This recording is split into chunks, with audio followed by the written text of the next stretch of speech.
Okay ठीक है, तो चलो स्टार्ट करते हैं क्लास आज का। ओके, लास्ट क्लास हम लोग पढ़ रहे थे प्रोबेबिलिटी।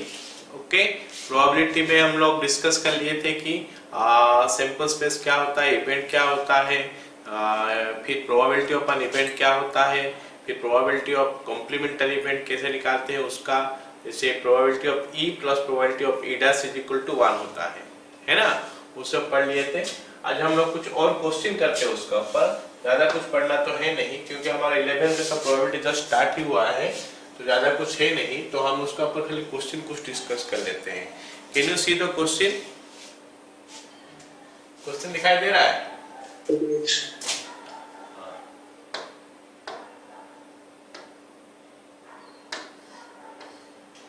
ओके, तो ये हो गया हमारा क्वेश्चन।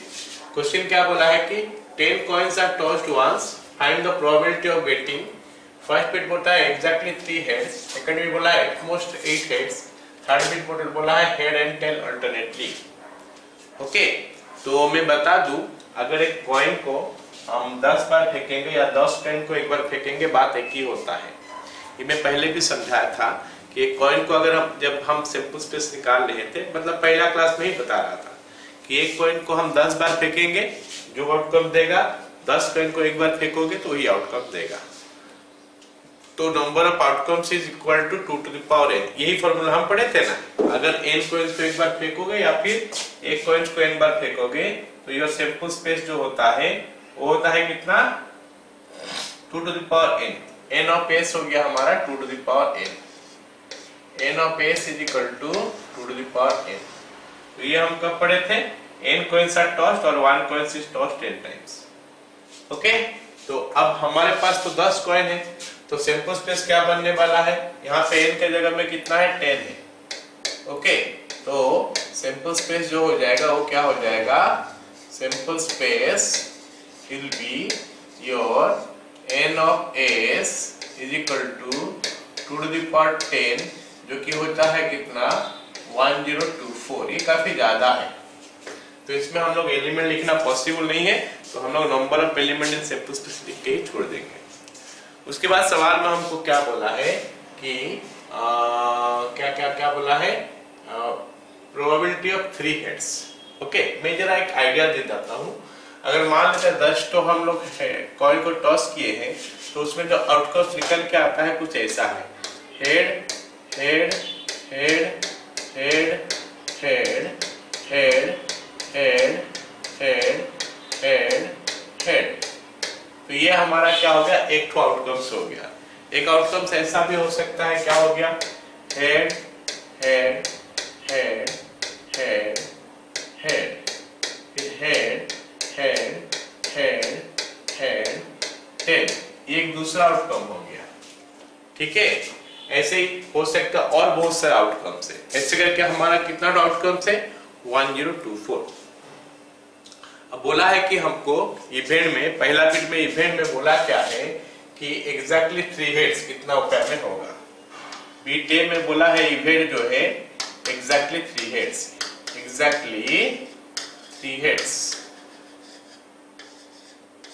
ओके, तो जब मैं पूछ रहा हूं उसका जवाब देना कि यहाँ पे जो लिखा है how many heads are there, यहाँ पे जो लिखा है how many heads are there, बताओ। नॉट हो हेड है, यहाँ पे हमारा नॉट हो हेड है, लेकिन हमको सवाल में पूछा है 3 तो हेड है, वो कितने बार आ सकता है। तो मैं कुछ ऐसा सोच सकता हूँ कि क्या होगा। अब हमारा 10 तो जगह है, ठीक है, 10 जगह में हम क्या करेंगे, 10 तो चीज को रखेंगे। तो हम 10 तो जगह को 10 जगह में 10 चीज रखेंगे, तो उसको मैं 10 फैक्टोरियल वे में सजा सकता हूँ, ये तो पक्का बात है। लेकिन मैं क्या देख रहा हूं, अगर ऐसा होता, मान लेते A B C D E F G H I J, यहाँ पे हमारा 10 तो लेटर है, हम ये 10 तो लेटर को हम 10 फैक्टोरियल वे में सजा सकते हैं, सबको पता है ये। लेकिन अगर हमारा पास ऐसा लेटर है A D E F G H I J, permutation का ही चीज पूछ रहा हूं। तो अगर ऐसा 10 तो लेटर है, तो इसमें कितना उपाय में इनको अरेंज कर सकते हैं हम लोग,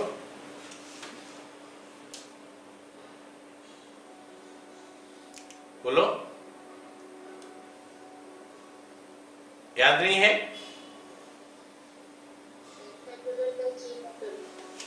10 factorial by 3 factorial, very good. 10 factorial by 3 factorial is the answer. 10 factorial by 3 factorial, क्योंकि 10 तो चीज है, उसमें 3 ठो लाइक है, इसलिए आंसर हो जाएगा 10 factorial by 3 factorial. Very good Tanisha. Okay, तो ये इसका आंसर हो गया. अब सोचो कि ऐसा है तो A A A B B B B B B. तो अब हमारा पास फिर से 10 लेटर है, हमारे पास फिर से 10 लेटर है, उनको मेरे को सजाना है. मैं ये देख रहा हूँ 10 लेटर क्या, A A A B B B B B B B. तो क्या हो जाना चाहिए answer? 10 factorial by 3 factorial into 7 factorial. Very good. तो 10 factorial by 3 factorial into 7 factorial. तो ये जो चीज मैं बताया ना, यही चीज का यूज यहाँ पे होगा. यहाँ पे हमारा 10 तो जगह हो जाएगा, उसमें क्या हो जाएगा, उसमें 10 तो लेटर ही हमको रखना है. वो 10 लेटर में से 3 ठो रहेगा हेड, बाकी 7 ठो रहेगा tail. That means it is equivalent to, ये क्वेश्चन जो बोला है उसमें ये इक्विवेलेंट है क्या कि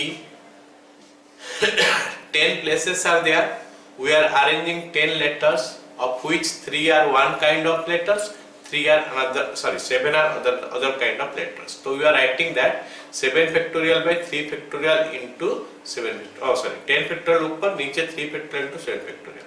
लेकिन ये यहाँ पे एक इंटरेस्टिंग सा बात है क्या, ये हेड टेल का बात कर रहे हैं, यहाँ पे नहीं, यहाँ पे तो हो सकता है अलग अलग हो भी सकता है. यहाँ पे हमारा 2 ही कैटेगरी का आएगा. कहाँ पे बोलो, ये हेड एंड टेल का केस में हमारा 2 ही कैटेगरी का आएगा. 2 ही कैटेगरी का आएगा. क्या क्या आएगा, मान लेते हैं हमारा 10 टो हेड है. ओके, 10 टो जगह है, तो 3 टो हेड होगा तो 7 टो टेल ही होगा, वो ऑटोमेटिकली हो जाएगा. यहाँ पे जैसे मैं बोला 3 टो हेड ए है, बाकी कुछ अलग अलग भी दे सकता हूँ, वहां पे वैसा आने वाला है नहीं. तो मतलब एक तरह 10 टो है तो 3 टो हेड तो 7 टो टेल, 4 टो हेड तो 6 टो टेल, 5 टो हेड तो 5 टो टेल, 8 हेड तो 2 टेल्स. तो ये ऑटोमेटिकली आ जाएगा. तो और फॉर्मूला कैसे जनरेट हो जाता है, 10 फैक्टोरियल अगर 8 है तो क्या हो जाता है 8 फैक्टोरियल इंटू 2 फैक्टोरियल. अगर 6 है तो हो जाता है 10 factorial by 6 factorial into 4 factorial. और ये जो चीज है ना, ये चीज जो है ना एनसीआर का फॉर्म में आ जाता है. ओके, ये चीज हमारा एनसीआर का फॉर्म में आ जाता है. इसका मतलब है कि अगर n कॉइन्स को हम एक बार फेंक करें, एक बार थ्रो करेंगे या फिर टॉस करेंगे, then the number of outcomes in which r number of heads will come या फिर r number of tails will come. हम एक को ही पकड़ेंगे और करेंगे. r number of heads will come, कितना समय, कितना टाइम आएगा, NCR is the formula. All of you got it.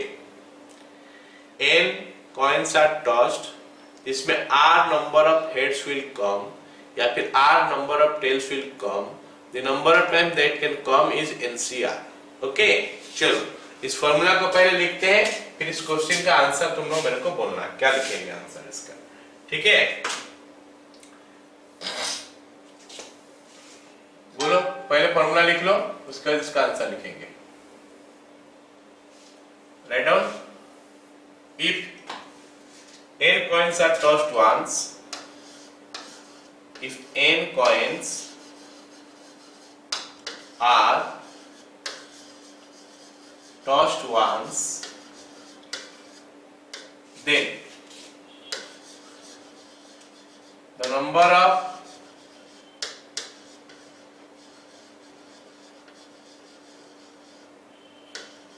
times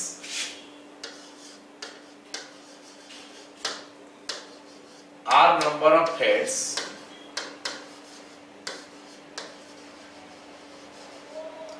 or r number of tails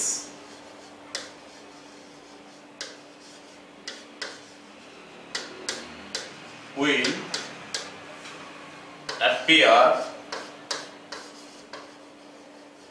is equal to NCR. ये हमारा हो गया क्या formula. Now this is the formula.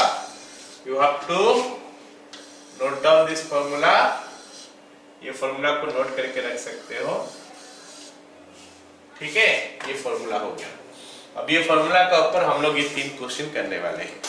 3 question में तीसरा तो कोई जरूरत नहीं है, तीसरा तो ऐसे ऑटोमेटिकली होगा, बनेगा।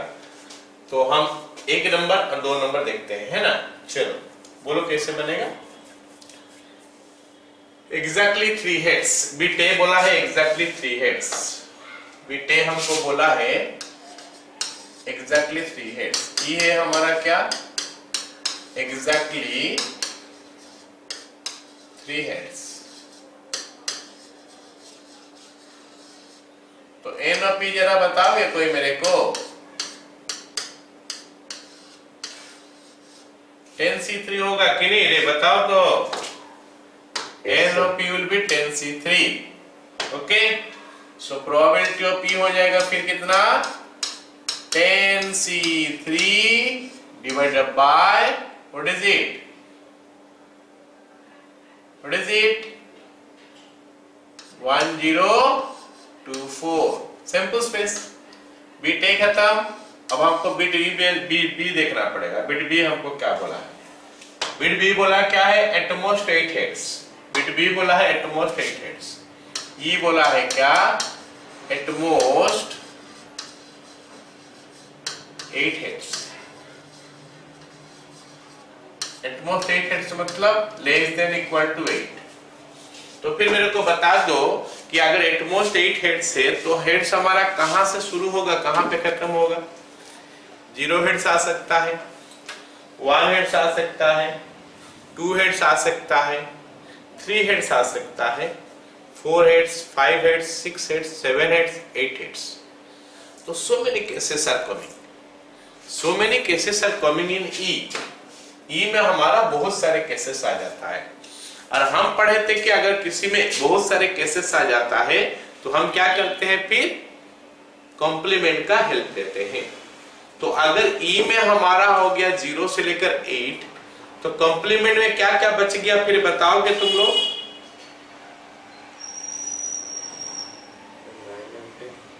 9 और 10। हाँ, तो कॉम्प्लीमेंट बच गया 9 और 10 and that will be easier calculation. तो हम यहाँ पे कॉम्प्लीमेंट निकालेंगे। E dash is equal to at least 9 heads. At least 9 heads में हमारा आ गया क्या, 9 और 10।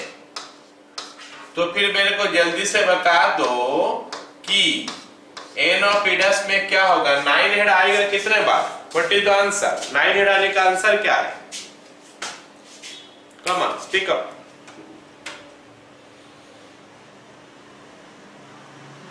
नाइन हेड नहीं समझ रहा है, कम ऑन। यहाँ पे तो फॉर्मूला लिखा है ना, यही फॉर्मूला यूज करेंगे हम लोग।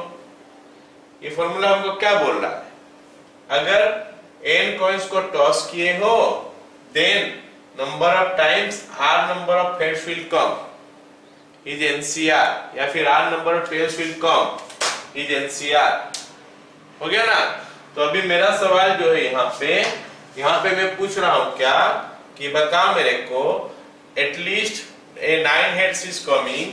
तो 9 हेड्स कितने बार आएगा, तो उसका आंसर बताओ। तो 10C9 विल बी 9 हेड्स, और 10 हेड्स कितने बार आएगा, तो इट इज 10C9 और मतलब प्लस होता है 10C10। 10C9 का वैल्यू 10 होता है और 10C10 का वैल्यू 1 होता है, तो इट इज 11। तो फिर हमारा सेकेंड बिट का जो प्रोबेबिलिटी है ना वो निकल के आ गया। सेकेंड बिट का प्रोबेबिलिटी हो गया क्या, सॉरी, तो प्रोबेबिलिटी ऑफ P कितना हो गया फिर, दिस इज 11/1024। तो हम बिट सी में आ जाते हैं। थोड़ा जवाब तो जल्दी जल्दी थोड़ा आंसर करो। ओके, बिट सी हमारा क्या है बोलो।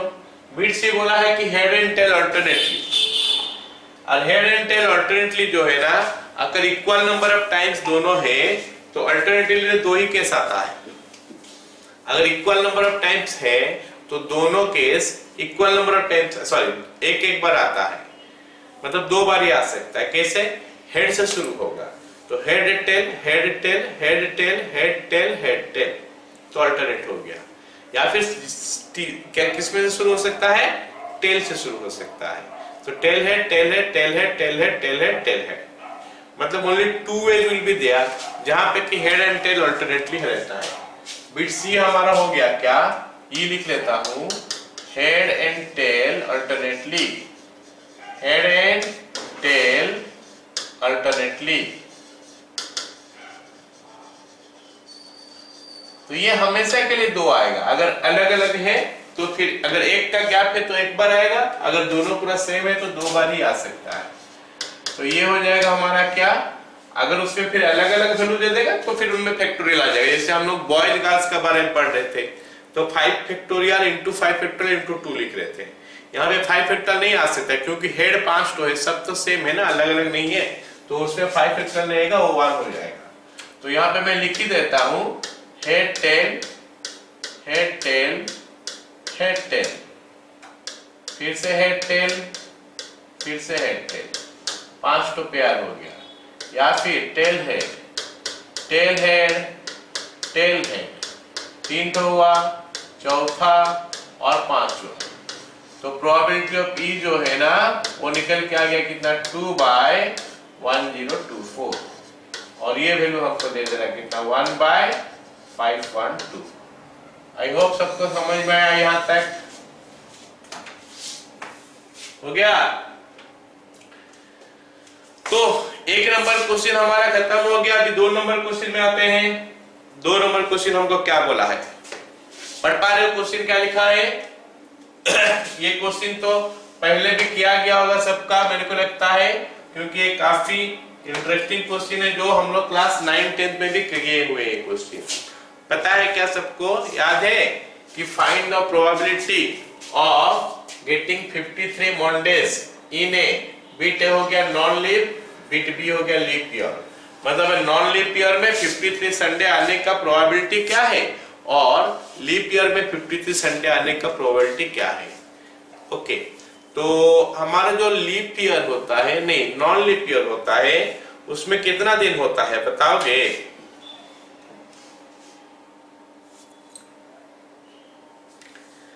नॉन लीप ईयर में how many days are there?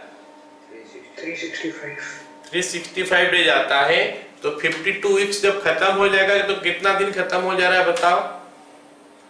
अगर 52 वीक्स खत्म हो जाएगा तो कितना दिन खत्म हो गया होगा?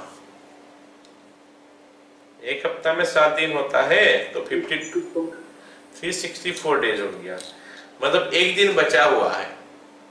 तो इतना तो हम सर्टन है कि 52 संडेज तो आने वाला है, क्योंकि 52 वीक्स तो होना ही है हर साल, तो संडे तो 52 वीक्स में आएगा ही।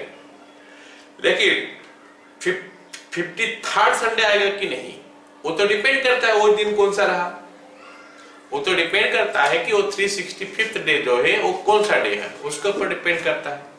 वी आर नॉट सर्टन कि वो कौन सा डे है, तो हम सोचेंगे कि कौन सा डे हो सकता है। वो जो 1 डे बच गया वो डे क्या हो सकता है? कुछ भी हो सकता है, Sunday, Monday, Tuesday, Wednesday, Thursday, Friday, Saturday, कुछ भी हो सकता है। तो हम लिख सकते हो चीज ऑनलाइन। बीटे पहले नॉन लीप ईयर के लिए मैं कर रहा हूं, पहले नॉन लीप ईयर कर रहा हूं, है ना? बीटे नॉन लीप ईयर। ओके, तो नॉन लीप ईयर करूंगा तो क्या होगा? After 52 weeks, after 52 weeks 1 day will be left.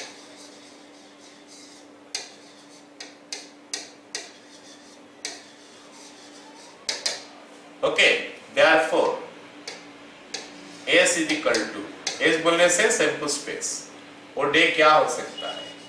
Sunday हो सकता है, मंडे हो सकता है, Tuesday, Wednesday, Thursday, Friday, Saturday. बोलो रे, यही हो सकता है ना जो एक दिन जो बच गया वो इनका अलावा तो और कुछ हो नहीं सकता, यही सब में से कोई एक होगा। अब बात हो गया कि वो संडे होगा, मतलब इवेंट में हमको चाहिए क्या, संडे। संडे का प्रोबेबिलिटी क्या है, तो इसमें से हम संडे ही निकालेंगे, खोजेंगे सैंपल स्पेस में से।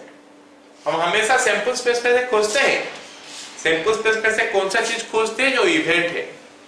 सैंपल स्पेस में कहां कहां रखा हुआ इवेंट, तो चीज जहां जहां होगा उसको निकाल के बाहर ले आएंगे।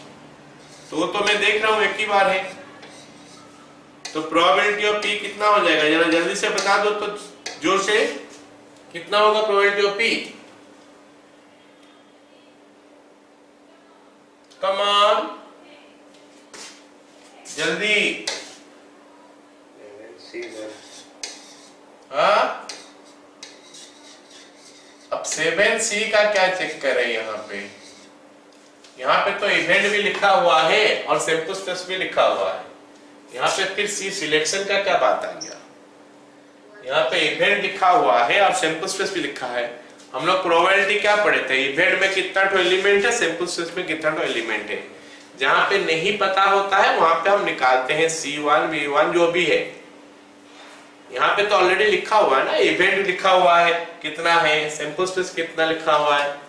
Okay, Soman told the answer. Okay, Tanisha शायद आंसर बोली। Okay, what is the answer? It should be what?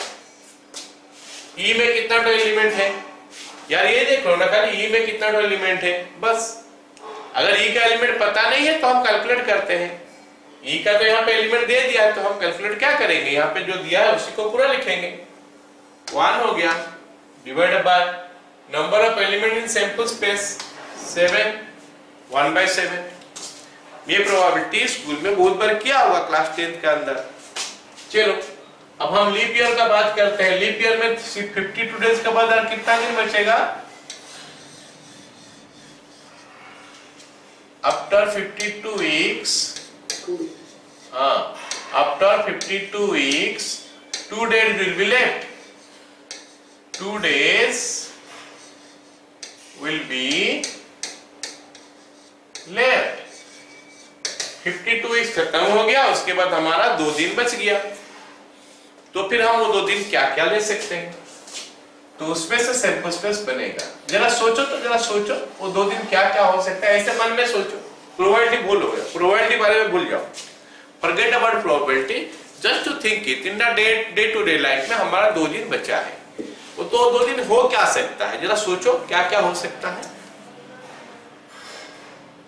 कुछ बताओ मेरे को। सर ये हो सकता है वो 2 दिन,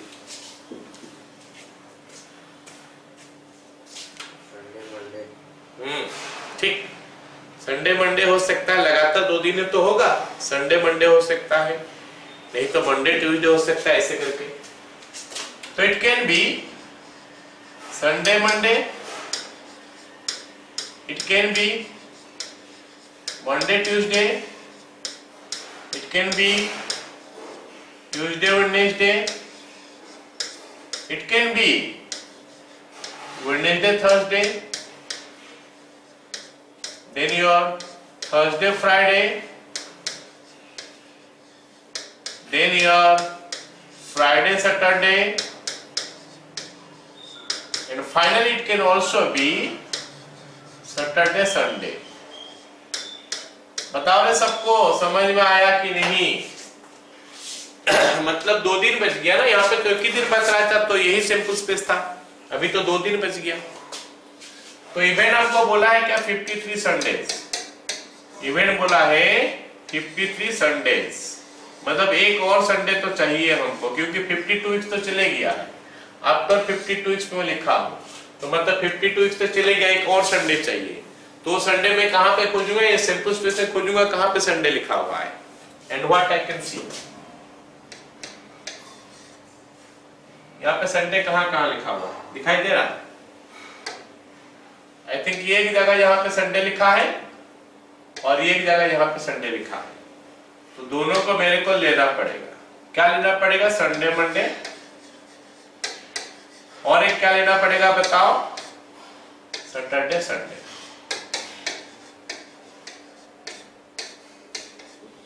तो फिर प्रोबेबिलिटी ऑफ टेस्ट ई कितना हो गया, जरा जल्दी से बता दो मेरे को, ताकि आगे क्वेश्चन ना जा पाऊं मैं, आगे वाला क्वेश्चन में।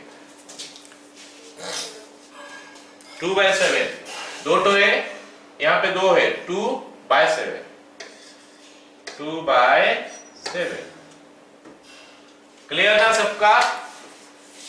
Question number 2, all of you got it? चलो अब हम लोग आ जाते हैं क्वेश्चन नंबर 3 में।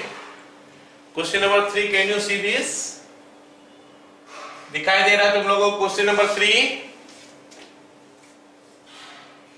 पढ़ पा रहे हो क्या? Yes sir. हाँ, तो ये क्वेश्चन हमारा पूरा प्योरली कॉम्बिनेशन का ऊपर है। This question is based on combination, purely combination का ऊपर है, सिलेक्शन उसके ऊपर है, मतलब परमुटेशन कॉम्बिनेशन को बेस करके ये वाला चैप्टर है, मतलब ये वाला क्वेश्चन है। चलो देखते हैं क्या बोला है। क्या बोला है कि एक बैग है जिसके अंदर 6 तो व्हाइट बॉल है, 4 तो रेड बॉल है और 10 तो ग्रीन बॉल है। चलो एक बैग बनाते हैं। यहाँ पे एक बैग है, ठीक है ना, ऑलराइट, एक बैग है, इसके अंदर क्या क्या है कि 6 तो व्हाइट बॉल है, 6 व्हाइट बॉल्स, 6 व्हाइट बॉल्स है, 4 तो रेड बॉल है, 4 रेड बॉल है और 10 तो ग्रीन बॉल है। Okay, 10 green balls are there, 10 green balls are there. Okay, ये हमको दिया है क्वेश्चन में। क्वेश्चन में दिया है कि एक बैग है जिसके अंदर 6 तो व्हाइट बॉल है, 4 तो ब्लैक बॉल है और 10 तो ग्रीन बॉल है। तो हमको सवाल में क्या पूछा है, 4-5 बिट पूछ लिया।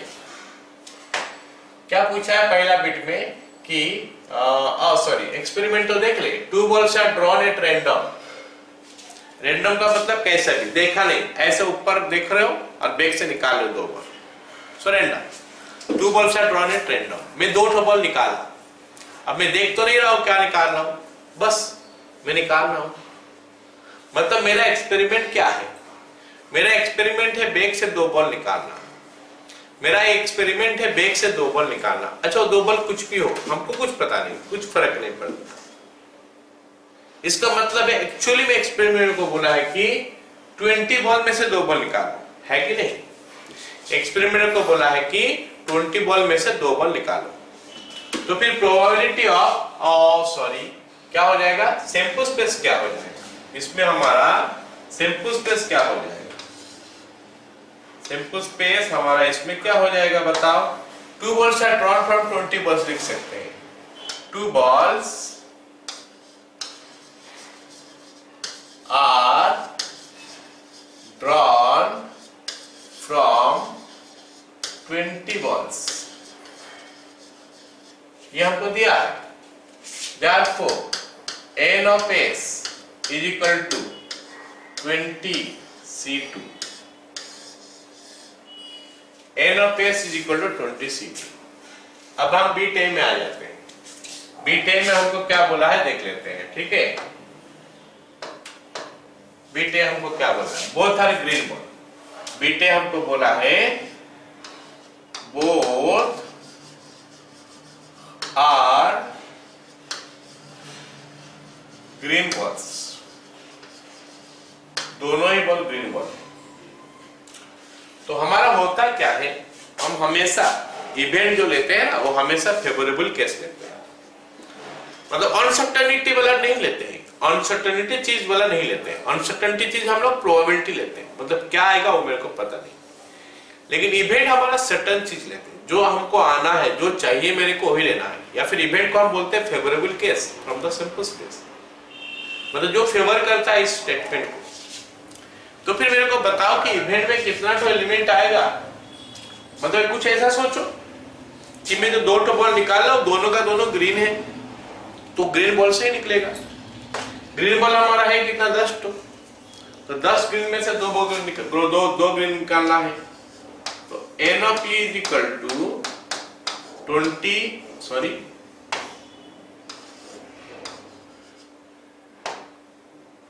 10c2 निकला।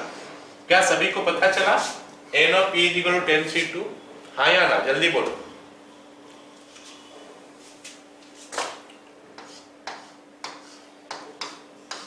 10C2 by 20C2। कैलकुलेशन तुम लोग करोगे इसका, मैं कैलकुलेशन नहीं कर रहा हूं। अगर मेरे को ऐसे पूछोगे कैलकुलेशन तो मैं बता सकता हूं ये 45 by 190 हो रहा है। तुम लोग को एनसीआर का कैलकुलेशन करना है। चलो सेकंड बिट बताओगे मेरे को, रेडी रह जाओ भाई, बताओ सेकंड बिट। सेकंड बिट क्या बोला है? Both are same colour, both event, both are same colour. मेरे को आंसर नहीं चाहिए, मेरे को आंसर नहीं चाहिए, मेरे को चाहिए क्या, क्या लॉजिक तुम अपनाते हो, क्या लॉजिक अपना रहे हो। Both are same colour. कोई मेरे को बोलेगा माइक ऑन करो, जो आइकन करेगा मैं उसको पूछूंगा। मैं बोलूंगा सर। बोलो क्या है लॉजिक? आंसर नहीं चाहिए मेरे को, लॉजिक बताओ सर 10C2 हाँ वही तो आंसर हो गया, 4 वही तो आंसर हो गया। मैं लॉजिक पूछ रहा हूँ। 10C2 प्लस कुछ सर। करिएगा। सर सब में से सेम कलर होगा तो वो सबका में से दो दो तो निकल जाएगा ना। सबका से सब में से सेम आ जाएगा। हाँ बोलो, उसका मतलब क्या हो गया? तीन टाइप का कलर है, मतलब अगर सेम कलर आएगा तो कोई भी तीन से दो सेम कलर निकलेगा। हाँ, मतलब 2 व्हाइट हो सकता है और 2 रेड हो सकता है और 2 ग्रीन हो सकता है, ये बोल रहे हो ना? हाँ सर, उसका मैं पूरा बोल दिया। हाँ बोलो बोलो, फिर बताओ आंसर क्या होगा? तो 2 व्हाइट होने से 6C2 हाँ प्लस 4C2। अब सही है, चलो 4C2 प्लस 10C2। चलो ये तो हो गया इवेंट का, कितना तो एलिमेंट आ गया। अभी हम इसका प्रोबेबिलिटी निकालने वाले हैं। प्रोबेबिलिटी कितना निकलेगा जल्दी से बता दो। क्या करेंगे, डिवाइड कर देंगे और क्या। प्रोबेबिलिटी निकालने के लिए और कंसेप्ट तो जरूरत नहीं है। प्रोबेबिलिटी निकालने के लिए हमको इवेंट चाहिए और सैंपल स्पेस चाहिए, ये दो तो निकल गया, तो डिवाइड करना और क्या। 6C2 plus 4C2 plus 10C2, ऐसे सबका वैल्यू मेरे को पता है। ये 15 है, ये 6 है और ये 45 है। बाय नीचे हमारा 20C2। बताओ रे, फर्स्ट बिट सेकंड बिट हो गया। थर्ड बिट क्या बोल रहा है कि डिफरेंट कलर, डिफरेंट कलर। बिट सी बोला है डिफरेंट कलर, डिफरेंट कलर। ये इवेंट ई का नाम हो गया डिफरेंट कलर। अभी हम यहाँ पे पहले लॉजिक लगाते हैं। 1 व्हाइट, 1 क्या क्या बोलता रे, white red green, 1 white 1 red और 1 व्हाइट 1 ग्रीन और 1 रेड 1 ग्रीन। यही सब कंसेप्ट, मतलब यही सब हमको सोचना पड़ेगा लॉजिकली। पहले लॉजिकली हम सोच लिए, अब हम लोग इसमें वैल्यू डाल देते हैं। तो वैल्यू डाल देंगे मतलब एन ऑफ पी लिखेंगे। अभी 1 व्हाइट, कितना तो व्हाइट बोल था हमारा, 6 व्हाइट 4 रेड 10 ग्रीन। 6C1, एक तो व्हाइट आ गया एंड 1 रेड बोला है, 4C1, ये खत्म। और बोला है तो प्लस हो गया। 1 white 6C1 into 1 green 10C1 plus 1 red मतलब 4C1 इंटू 10C1। समझा रहे सब कोई? Yes sir. So this makes it, जो भी आएगा, चलो मैं कैलकुलेशन लिख ही देता हूँ। 6 plus 4 plus 6 into 10 plus 4 into 10, तो ये तो 40 हो गया, 60 हो गया, 124 हो रहा है, 124। तो प्रोबेबिलिटी ऑफ पी हो गया कितना, 124 बाय 190 है।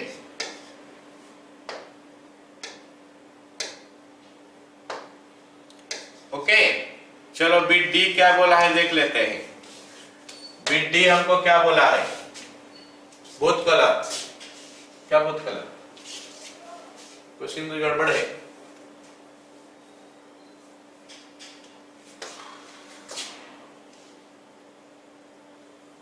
छोड़ दो, क्वेश्चन का कोई मतलब नहीं है। ई बिट करते हैं ना, नो रेड बॉल्स।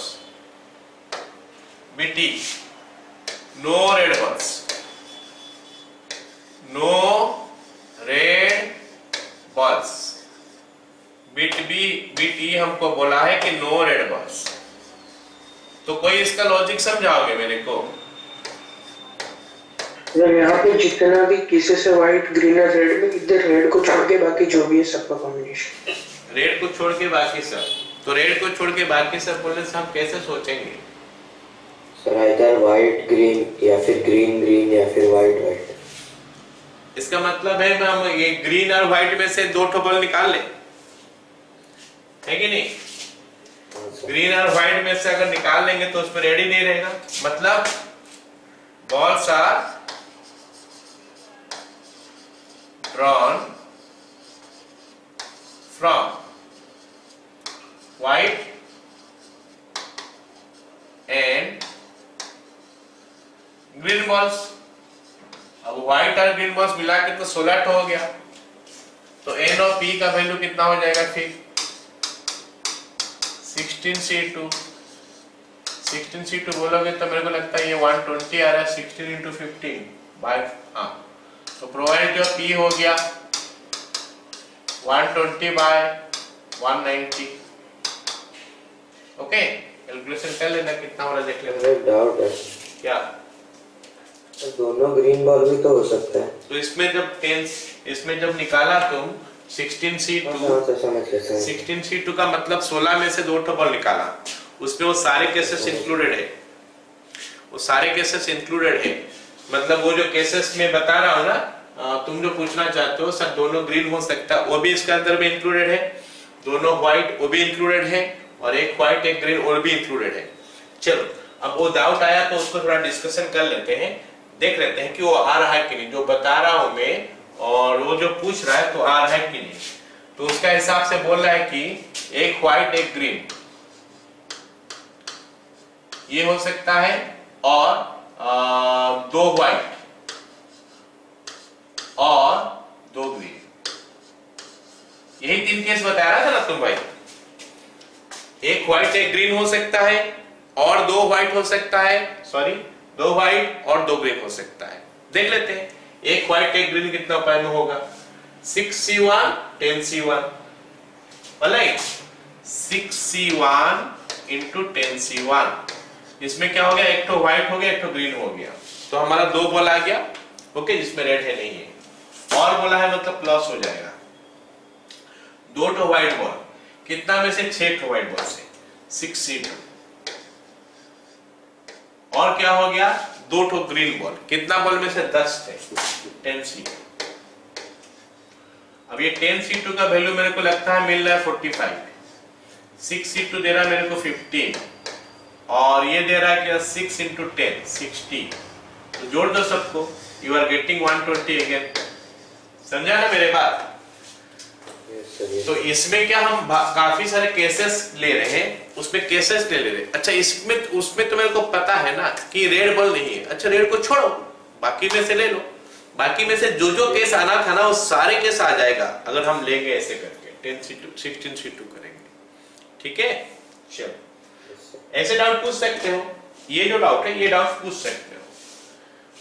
ऑलराइट, अगला क्वेश्चन देखते हैं ना। ए कमिटी ऑफ 6 मेंबर, दिखाई दे रहा है क्वेश्चन, दिखाई दिया क्वेश्चन ने पूरा, क्वेश्चन पूरा दिखाई दिया कि नहीं? या तुम लोग बोलते नहीं हो, बहुत कम बोलते हो, सुनाई दे रहा मेरे को? दिखाई दे तो बोलो ना, मैं 3-4 बार चढ़ा जैसे चिल्लाते जा रहा हूं, बोलते नहीं हो। ओके, अभी तो जो वो प्रॉब्लम आ रहा था वो प्रॉब्लम नहीं आ रहा ना अभी तुम लोग को? नहीं सर, ठीक है। A committee of 6 persons is to be selected from 7 gentlemen and 4 ladies. What is the chance that, chance बोलने से probability है ना, that the committee consists of exactly 2 ladies. सबसे पहले तो बोलो हमारे पास है क्या, 6 gentlemen and 4 ladies, 6 तो gentlemen में 4 तो ladies है, 7 gentlemen, अच्छा 7 gentlemen and 4 ladies, टोटल कितना जन हो गया? 11 पर्सन आ गया। अच्छा ये 11 पर्सन से मेरे को कितना तो लेना है, 6 जन का कमेटी बनाना है ना, 6 पर्सन लेना है, तो ये हमारा सैंपल स्पेस के लिए हम बात कर रहे हैं। फिर ये सब इवेंट आ जाएगा, bit A, bit B, bit C, bit D जब आओगे वो सब इवेंट आ जाएगा। हम सैंपल स्पेस का जब बात करेंगे उस समय क्या होगा, कौन कहां पे आया है, क्या आया है, ये सब हम नहीं देखते हैं। हम सीधा सीधा क्या देखते हैं, कितना जन है, कितना जन को लेना है। हमारे पास टोटल 11 जन है, 11 जन में से मैं 6 जन को लूंगा, तो फिर मेरे को बताओ कि सैंपल स्पेस कितना आएगा। n of s is equal to what? हम कॉम्बिनेशन पढ़ रहे हैं भाई, 11 पर्सन आर देयर, उसमें से हमको 8% को, सॉरी 6% को सिलेक्ट करना है, कॉम्बिनेशन ही पढ़ रहे हैं। तो क्या होगा आंसर इसका?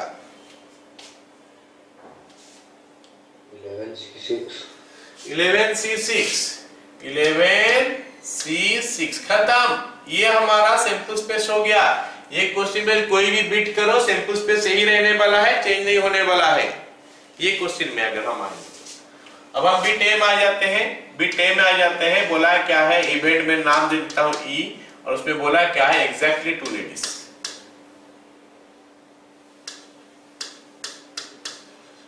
ये एग्जैक्टली 2 लेडीज का मतलब क्या हो गया? एग्जैक्टली 2 लेडीज का मतलब क्या हो गया? हमारा तो कमिटी जो है 6 जन का होना चाहिए। हमारा कमिटी जो है तो 6 जन का होना चाहिए, 6 जन का कमिटी बोला है ना। तो जब बोला है कि एग्जैक्टली 2 लेडीज, मतलब मेरे दिमाग में ये आना चाहिए कि 2 लेडीज 4 जेंटलमैन है। हुआ कि नहीं रे बाबू, बताओ। Yes sir. मतलब 2 लेडीज और 4 जेंटलमैन, नहीं तो कमिटी कैसे बनेगा? हमारा सवाल का ऊपर ना ये बिट आया है, ये बिट जो है ये क्वेश्चन सवाल का ऊपर आया है। सवाल में बोला है 6 जन का कमेटी होना चाहिए, हम 2 जन लेडीज ले लेंगे और बोलेंगे हाँ हमारा कमेटी बन गया, ऐसे तो नहीं है ना। हमको तो 6 जन ही चाहिए। तो हम क्या करेंगे, फिर एन और पी निकालते हैं। एन और पी निकालते हैं, ये कंडीशन में देख के निकाल देंगे, फटाफट निकलेगा। 2 लेडीज 4 जेंटलमैन। बता दो आंसर। लेडीज 4 तो है, जेंटलमैन 7 तो है। क्या होगा आंसर, जल्दी से बताओ। Anyone can tell me? 4C2 plus 7C4. 4C2 into 7C4 हाँ इंटू होगा, तनिषा प्लस नहीं होगा, इंटू होगा, है ना। कौन बोला, मेरे को पता नहीं लगा कि तनिषा बोला। इंटू होगा, एंड होने से इंटू होगा, और होने से प्लस होगा, ठीक है। Into 7C4। ओके, तो probability of P is equal to, ये 35 होगा, ये 6 होगा। 35 इंटू 6 कितना आता है, 180। छोड़ो, मैं सीधा आंसर लिख रहा हूँ। 4C2 into 7C4 divided by 11C6। All of you please tell me, समझ में आया कि नहीं बेटे? Yes sir. Yes sir. बिट बी देखो, बिट बी देखो, ये बोला है क्या, no lady at all, no lady at all. तो पहले हम आंसर लिखने से पहले थोड़ा सोच लेंगे क्या बोल रहा है मेरे को, हम लॉजिकली समझेंगे कि हमको 6 जन का कमिटी, हम क्वेश्चन का ऊपर ये बिट सब कर रहे हैं, तो हमारा वो कमिटी में कोई भी लेडी नहीं है। इसका मतलब क्या हो गया, 6 मैन है, 6 जेंटलमैन है। इसका मतलब ब्रैकेट में हो गया 6 जेंटलमैन। अब 6 जेंटलमैन निकालने का तरीका तो सबको आता ही होगा। एन ऑफ पी कितना हो जाएगा, जल्दी से बता दो, कौन बताएगा, जल्दी बताओ। 7C6 probability of P is equal to 7C6 by 11C6। पूर्वासा मुझे पढ़ो। Yes sir. तन्वी नहीं सुनाई दे रहा। Yes sir. Saurabh, yes sir. हाँ सौरभ आंसर बोलेगा नेक्स्ट बीट में, कोशिश करना नेक्स्ट बीट का आंसर बोलने का, है ना। हाँ ठीक है। अच्छा ये तो इतना जल्दी नहीं बोल पाएगा। अच्छा मैं अपने से एक क्वेश्चन दे रहा हूँ, है ना, मैं अपने से क्वेश्चन दे रहा हूँ, उसका आंसर बताना मेरे को, ठीक है। बिट सी बोला क्या है, 3 लेडीज एंड 3 जेंटलमैन। क्वेश्चन में नहीं है, मैं अपने से दे रहा हूं। 3 लेडीज एंड 3 जेंटलमैन, जरा देख लो, यहाँ पे 7 जेंटलमैन 4 लेडीज है। तो अगर मेरे को 3 तो लेडीज 3 तो जेंटलमैन देना है, तो क्या लूंगा, मेरा आंसर क्या होगा बोलो, एन ऑफ पी कितना होगा सौरभ?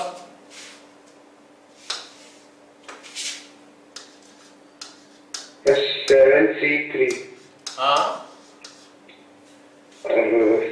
4C3 4C3, ये 7C3 4C3 दो वैल्यू बताया, उनको क्या करूं, plus minus into divide, plus नहीं होगा, इंटू होगा। प्लस कब होता, अगर बोलता 3 लेडीज और 3 जेंटलमैन, और बोलता तो लेते, यहाँ पे एंड बोला है, क्योंकि यहाँ पे एंड बोला है तो हम लोग इंटू करेंगे, ठीक है, समझा रहे मेरी बात। तो प्रोबेबिलिटी ऑफ P हो गया 7C3 into 4C3 divided by 11C3।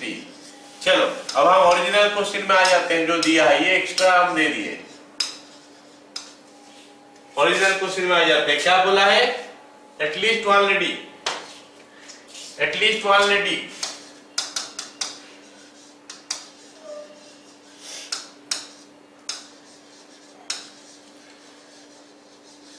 At least one lady, बोलो मतलब क्या है, मतलब क्या है एटलीस्ट वन लेडी का मतलब होगा क्या, एक तो लेडीज 4 तो जेंटलमैन, 5 तो, 2 तो लेडीज 4 तो जेंटलमैन, 3 तो ladies 3 gentleman, 4 ladies 2 gentleman, 5 ladies इसमें और आएगा ना, हाँ और आएगा, 5 लेडीज थे क्या, नहीं है ना, 4 लेडीज तक है, ठीक है ना, 4 लेडीज, ये 4 केसेस आएगा और करके लेना पड़ेगा, लेकिन इसमें काफी सारे केसेस हमको लेना पड़ रहा है, तो हम क्या करेंगे उसको थोड़ा अलग ओपन सोचेंगे, मतलब इसमें बोल क्या रहा है कि कॉम्प्लीमेंट्री, हाँ कॉम्प्लीमेंट्री ले लेंगे, तो ये एटलीस्ट का बात जब सुनोगे ना, अगर देखोगे कि बहुत सारे केसेस आ रहा तक कॉम्प्लीमेंट ले लोगे, तो एटलीस्ट वन लेडी बोला, हम बोलेंगे नो लेडी, बस काम खत्म, ठीक है ना, क्योंकि हमारा केस में क्या आएगा, नो लेडी आएगा, फिर 1 lady 2 lady 3 lady 4 lady, no lady वो भी हो सकता है, या फिर 1 लेडी, या फिर 2 लेडी, या फिर 3 लेडीज, या फिर 4 लेडीज, ये हो सकता है। हम अगर उसमें से नो लेडीज को नो लेडी को अलग कर देंगे, तो बाकी जो बच जाएगा उसमें एटलीस्ट 1 लेडी आ जाएगा। अच्छा, नो लेडी का क्या मतलब हो गया, 6 gentleman are there in the committee, हाँ या ना, यस सर। सो फिर एन ऑफ ई अगर हम लिखूं, एन ऑफ ई अगर हम लिखते हैं तो हमको क्या मिलेगा, 6 gentleman out of 7 gentleman, 7C6, तो फिर हमारा प्रोबेबिलिटी ऑफ P कितना हो जाएगा, 7C6 बाई 11C6, खत्म, ये C बिट हो गया। हम D बिट में आ जाते हैं, D बिट हमको बोला क्या, लेडीज आर इन मेजोरिटी, बोला है क्या, ladies are in majority, ladies are, doubt है, बोलो, सर ये जो नो लेडी है इसको तो सैंपल स्पेस से माइनस करेंगे ना, सैंपल स्पेस से माइनस करेगा मतलब, तो मतलब उसको अलग कर देंगे तो जो बचा वो होगा अपना प्रोबेबिलिटी, नहीं समझा, हाँ ये प्रोबेबिलिटी ऑफ पीडा से, ये प्रोबेबिलिटी ऑफ पीडा से, तो प्रोबेबिलिटी ऑफ पी के लिए 1 माइनस करना पड़ेगा, है ना, ये बोला ना तू, यस सर, ठीक बोला, दो चीज छोड़ दिया, तो प्रोबेबिलिटी ऑफ ई हो जाएगा कितना, 1 minus probability of P dash equal to 1 minus 7C6 by 11C6, ठीक है, मैं ध्यान नहीं दिया था उसका ऊपर। चलो, अगर हमको बोला है नेक्स्ट क्या बोला है, वीमेन आर इन मेजोरिटी, या फिर ladies are in majority, ladies are in majority, ladies majority में, अच्छा क्या है, क्या मतलब है लेडीज मेजोरिटी का मतलब क्या होगा, लेडीज ज्यादा होगा कमिटी में, कमिटी में लेडीज ज्यादा होगा तो लेडीज आर इन मेजोरिटी हम बोलेंगे, लेडीज ज्यादा बोलने से कितना होगा, 6 जन का तो होता है, 6 जन का तो है कमिटी, लेडीज मेजोरिटी बोलने से क्या केसेस आ सकता है बताओ तो, 4C4, तो 4 and 2 आएगा, क्या क्या आएगा, 4 लेडीज 2 जेंटलमैन, और कुछ केस नहीं बनेगा, नहीं सर, फिर इक्वल आ जाएगा, हाँ ठीक है ना, 4 लेडीज और 2 जेंटलमैन, तो अभी कोई आंसर बताया 4C4 ऐसे कुछ बताया, तो ये हो गया 4 लेडीज 2 जेंटलमैन, ये हिडन सब चीज सबको ना ध्यान में रखना, क्यों हमारा 6 जन नहीं होगा तो कमेटी नहीं बन पाएगा। तो 4 लेडीज तो ठीक है, 2 जेंटलमैन। और केसेस नहीं बन सकता क्योंकि जो मेजॉरिटी का बात आता है या तो 4 आएगा या फिर 5 आएगा या फिर 6 आएगा जब मेजॉरिटी का बात करोगे तो।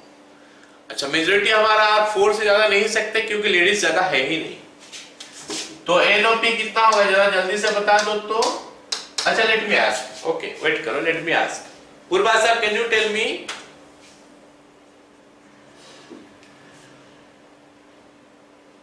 पूर्वा sir, can you hear me?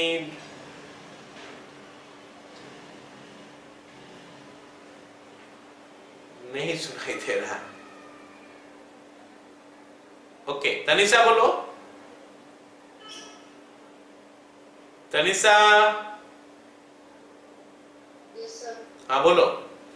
4 ladies 2 gentleman, हमारे पास है 4 लेडीज एंड 7 जेंटलमैन। क्या होगा इसका आंसर? 4C4 into 7C2. हाँ ठीक है, 4C4 into 7C2। तो प्रोबेबिलिटी ऑफ P क्या हो जाएगा, फिर डिवाइड कर दोगे। किसी को डाउट है?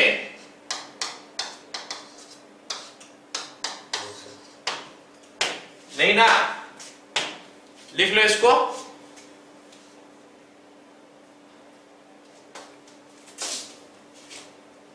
चलो आगे क्वेश्चन देखते हैं। आगे यहाँ पे पेज छोड़ा था मैं इसको, हाँ ठीक है। In a shuffling of, okay देखो क्वेश्चन देख लो पहले, पढ़ पा रहे हो question? If shuffling of a pack of cards, if नहीं इन लिख सकते हो, in a shuffling of a pack of cards 3 cards are accidentally dropped one by one, find the chance of missing cards are of the same suit। Okay, suit का मतलब समझते हो क्या? कार्ड्स में जो सूट होता है उसका मतलब समझते हो? कार्ड्स में कितना का सूट होता है बताओ तो? 4 सूट्स आता है, ठीक है। कार्ड में 4 सूट होता है। हार्ट का एक सूट होता है, डायमंड का एक होता है, क्लॉक का एक होता है और एक तो स्पेड का होता है। तो फिर बता दो मेरे को, हर सूट में कितना कितना कार्ड होता है? 13 होता है ना, हर सूट में 13 कार्ड्स होता है। और ये 13 कार्ड्स क्या क्या होता है, उनका नेमिंग क्या होता है? ए होता है, 2 3 करके 10 तक आते हैं, फिर जे होता है, क्यू होता है, के होता है ना। इन्हें बोला है क्या, find the missing cards are of the same suit. मतलब मिसिंग कार्ड हार्ट का भी हो सकता है, डायमंड का भी हो सकता है, क्लॉक का भी हो सकता है, स्पेड का भी हो सकता है। तो हम ऐसे लिख सकते हैं, मिसिंग कार्ड्स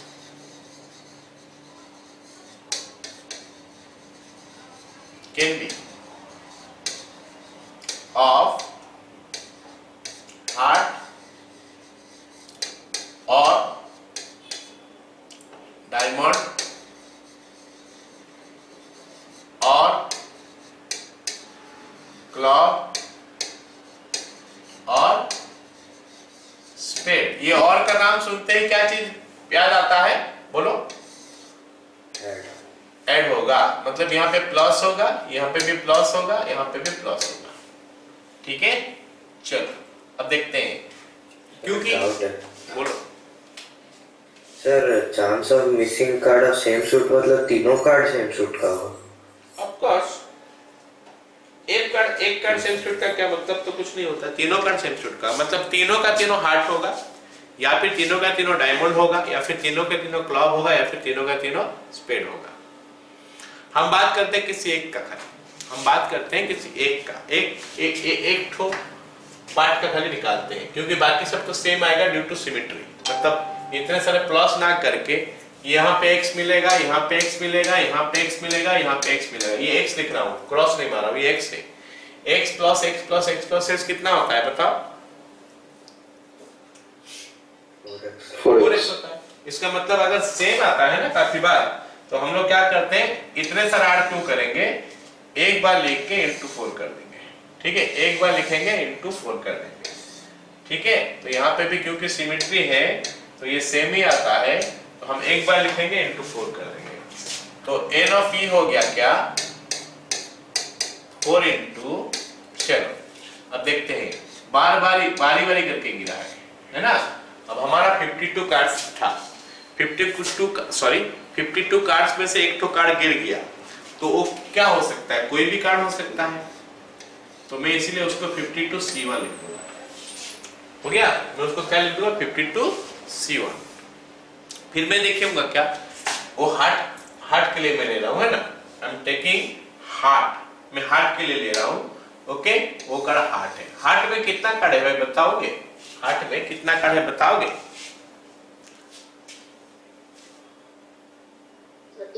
13 कार्ड से, तो 13 कार्ड में से मेरे को क्या करना है, एक कार्ड ड्रॉप हो गया, तो कितना उपाय में वो हो सकता है 13C1 वे में? नहीं आया समझ में? आ गया ना?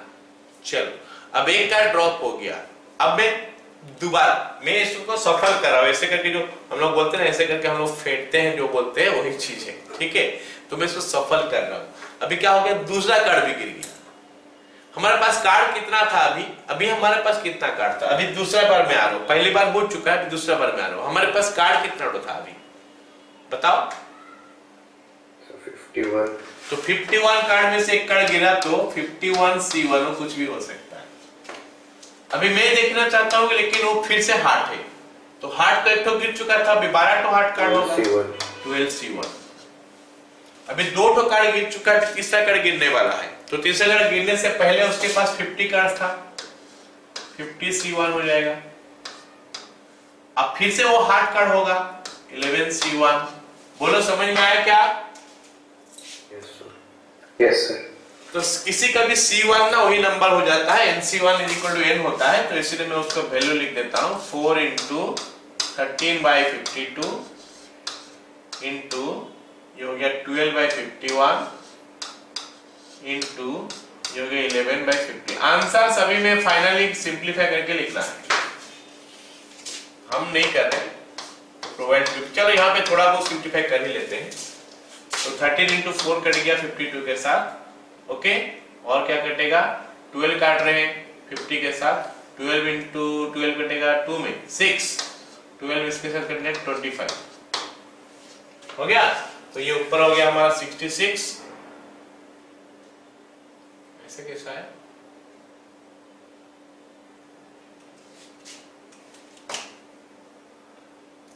ये एनओपी नहीं खा रहे बाबू, ये सीधा प्रोबेबिलिटी था, ये सीधा प्रोबेबिलिटी निकाल दिया मैं। This is not NOP, this is probability of P. Okay, NOP हमेशा एक नेचुरल नंबर मिलेगा, है ना, ये प्रोबेबिलिटी ऑफ ए सीधा है। तो जितना भी मेरा आंसर 11 बाय कितना हो गया, अगर मैं 50 मल्टीप्लाई कर दूं तो एक मुझे 1250 हो रहा है, 1250 में आप 25 जोड़ दो, 1275 हो गया।